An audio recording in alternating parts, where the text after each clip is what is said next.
আমরা শিথিলপন্থীও না, আমরা কট্টরপন্থীও না, আমরা মধ্যমপন্থী।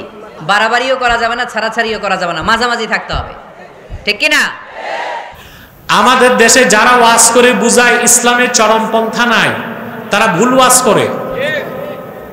ইসলাম তিনটাই দিছে, ক্ষেত্র বিশেষ চরমপন্থা, ক্ষেত্র বিশেষ মধ্যপন্থা, ক্ষেত্র বিশেষ শিথিল পন্থা। আপনি যদি বলেন ইসলামে এক্সট্রিমিজম নাই, চরমপন্থা নাই, তো জিহাদকে কি বলবেন? কথা বলেন।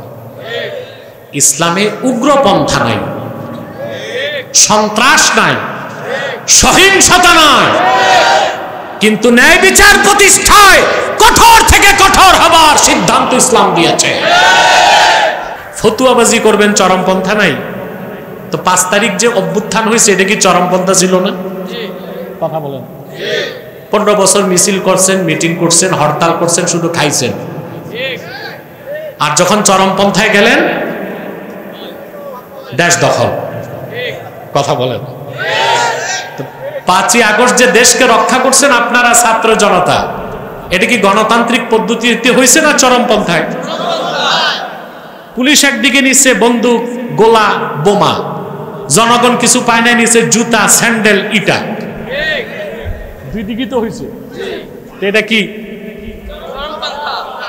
তাইলে গণতন্ত্র প্রতিষ্ঠায় চরমপন্থা জায়েজ, ইসলামের স্বার্থ রক্ষায় না জায়েজ। এই ভাওতাবাজি আর চলবে বাংলাদেশে?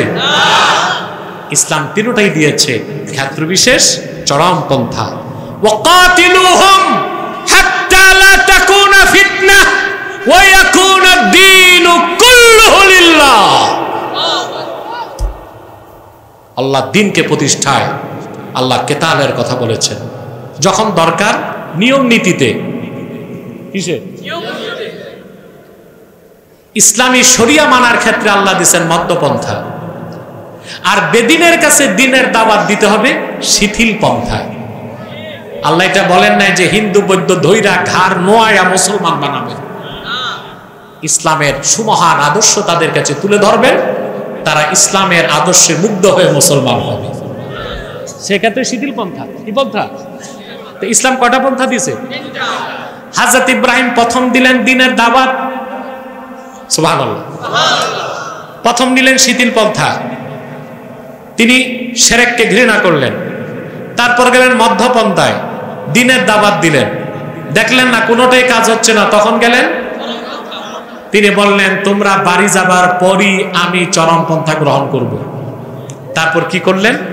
فَجَعَلَهُمْ جُذَاذًا إِلَّا كَبِيرًا لَهُمْ لَعَلَّهُمْ إِلَيْهِ يَرْجِعُونَ।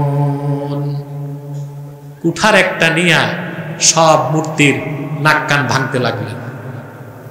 সব ভাঙ্গা জুজাজা টুকরা টুকরা করে সবগুলো নকশা মানচিত্র বদলাই দিছে। এটা কি চরমপন্থা ছিল? কথা বলেন। ওনার কোনো দল ছিল না, লোক ছিল না, পলিটিক্যাল ফোর্স ছিল না, সহযোগী কেউ ছিল না, একা এত বড় বিপ্লবের নেতৃত্ব দিলেন। বলেন সুবহানাল্লাহ।